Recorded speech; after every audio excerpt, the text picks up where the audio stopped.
Hello everyone, and welcome back to another episode of Acupuncture is My Life. Now this episode, I plan on discussing anxiety. And when many people hear that word, they get nervous. Many individuals would hear the word anxiety and feel, oh my gosh, there's something wrong either with themselves or someone else, in which the term anxiety was directed toward. I want you guys to understand something.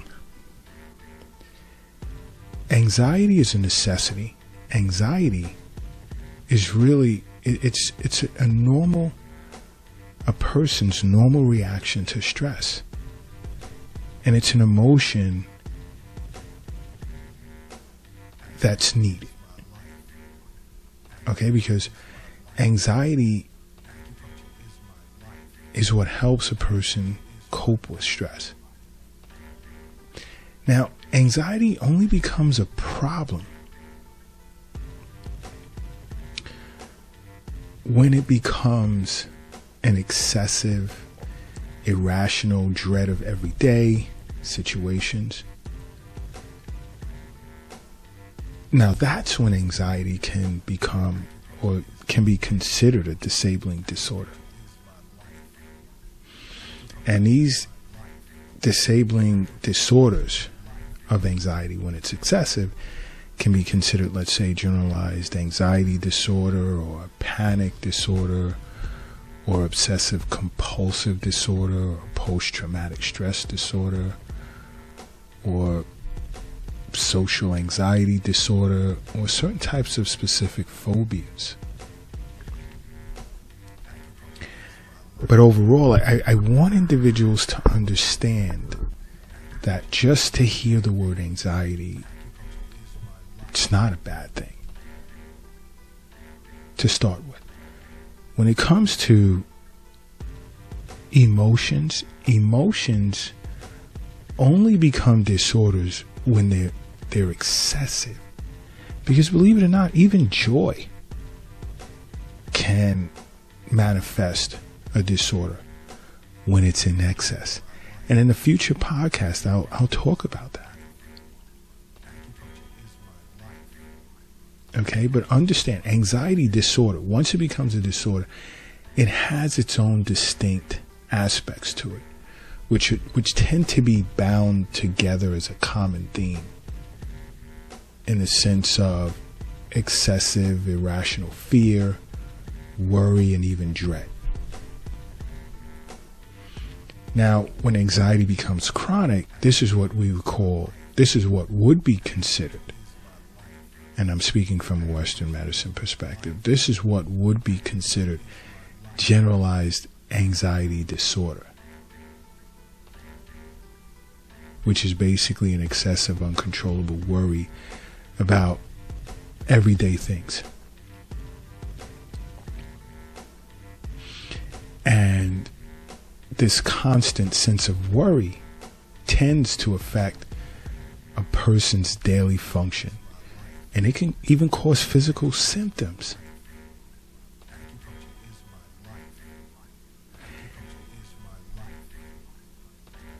And generalized anxiety disorder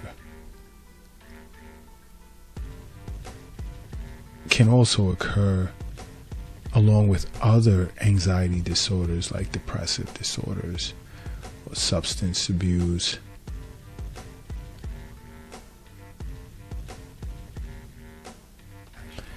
But once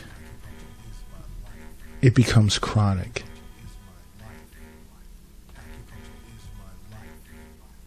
and begins to affect daily functioning, it can present with symptoms, let's say, of muscle tension, nausea, sweating, difficulty in swallowing, cold and clammy hands, a feeling of jumpiness, or discomfort in your GI tract. Like you can experience diarrhea, There can also be a sense of irritability or feeling as if you're on edge, tiredness, insomnia. Now, along with that, panic attack falls under that umbrella when it's severe. And now, panic attack is usually like a quick episode of intense fear or discomfort, or which peaks at approximately, let's say, around 10 minutes.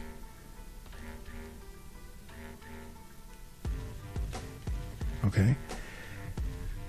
That's when your anxiety disorder is extreme, and you begin to experience panic attacks. But it's a form of anxiety disorder.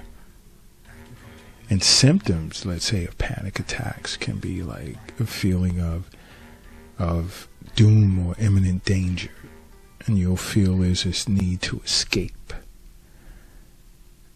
And you'll experience some trembling and sweating with heart palpitations, shortness of breath. You'll feel like someone is like smothering you.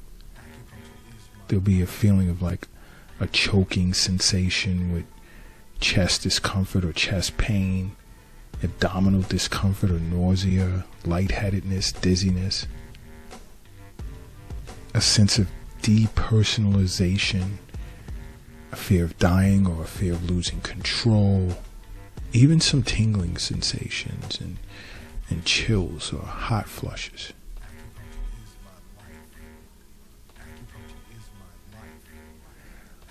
Okay? These symptoms accompany panic attack, which is a form of anxiety disorder. But again, when you hear the word anxiety in a controlled and acute phase, it's not a disorder. Try and see it as like a coping mechanism. Okay? Now, many individuals have asked myself and other acupuncturists at Acupuncture My Life, what was the difference from an acupuncturist perspective between, let's say, anxiety, generalized anxiety disorder, and a panic attack? You see, when it comes to anxiety as a disorder, an individual's mind tends to be unsettled either by a full condition such as heat in the heart, or by an empty condition such as heart blood deficiency. And for those that are not aware of like these types of patterns, diagnosed patterns, download the Acupuncture My Life app and watch our YouTube channel on the app under Acupuncture My Life. It's there on the app. And on the YouTube channel, I talk about the functions of the various internal organs and the patterns that can accompany them. And when you see the patterns, you'll understand what like heart blood deficiency is, or heat in the heart, and the symptoms that correlate with it. But again, when it comes to anxiety, a person's mind tends to be unsettled. You see, that person would present as anxious and restless, but this is key, their mind is unobstructed, and their insight has not been affected as of yet. But when it comes to panic attacks, the mind has been obstructed. Let's take, for instance, let's say an obsessive compulsive disorder, or some cases of panic attacks. The mind has been obstructed, and there's been a loss of insight and rationality.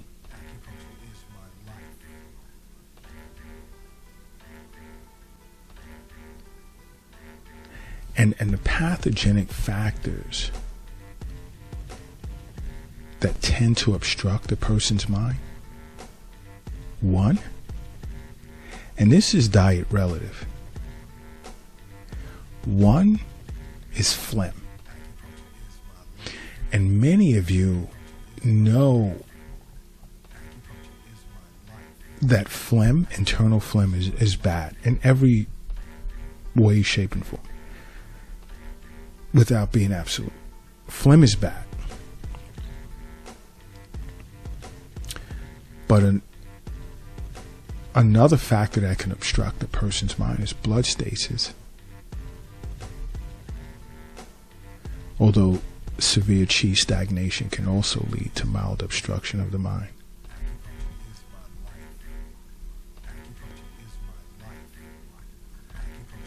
But the main causative factors of anxiety as becoming a disorder, one is emotional stress.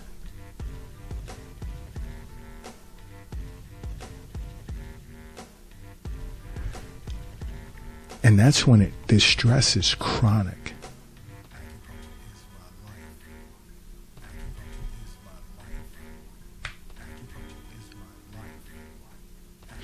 You see, a chronic state of anxiety can derive from many emotions.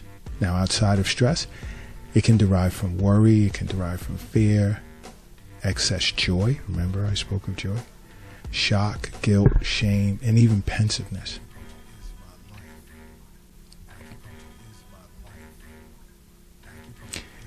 And these emotions can lead to chi stagnation.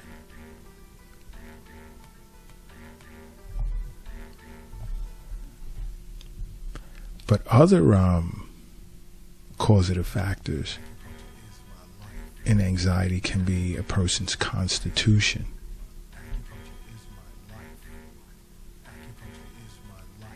Because there are individuals that'll come into an acupuncture clinic, and an acupuncturist,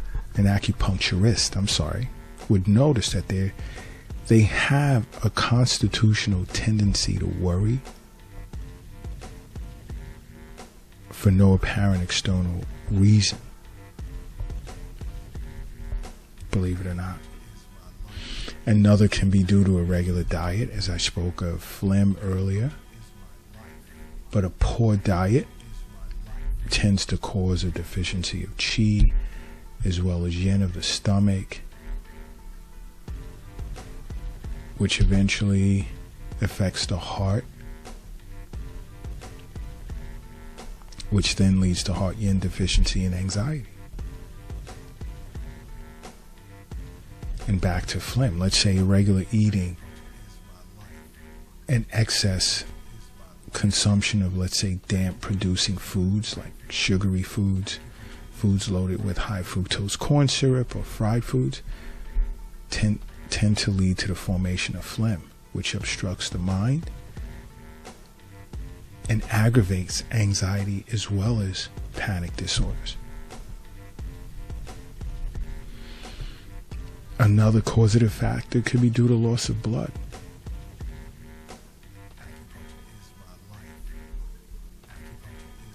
And that's when I spoke of heart blood deficiency earlier. Overwork can be a causative factor of anxiety. Why? Because when you work long hours without sufficient amounts of rest over many years, it can deplete kidney yin. And again, kidney yin eventually affects the heart, which can cause chronic anxiety. But a deficiency of kidney yin can cause chronic anxiety all by itself without even affecting the heart. Now, if you don't understand any of these terms relative to the patterns that I'm discussing, again, download the Acupuncture is My Life app at the Apple Store for iPhone users and the Google Play Store for Android users. And watch the Acupuncture is My Life YouTube channel on there. Because when I discuss the functions of the internal organs and the relative patterns to it, you would clearly get to understand what I'm discussing. But we have an entire discussion with an expert panel, including a psychotherapist, on the Acupuncture is My Life channel streaming on Roku TV, Apple TV, as well as Amazon Fire and Android TV, where we go deep into anxiety as a disorder, once it becomes a disorder, and many ways in which it can be treated with acupuncture, psychotherapy, and more, even exercise and yoga. So watch the Acupuncture is My Life channel on Roku TV, Apple TV, Amazon Fire, or even Android TV. It's the episode on anxiety. We speak of several mental and emotional disorders, but if you want to watch the full episode discussing anxiety, you really get to understand how acupuncture is very effective in treating anxiety. And always keep in mind, if nothing else, to make acupuncture a part of your life. Because acupuncture is my life. What's yours?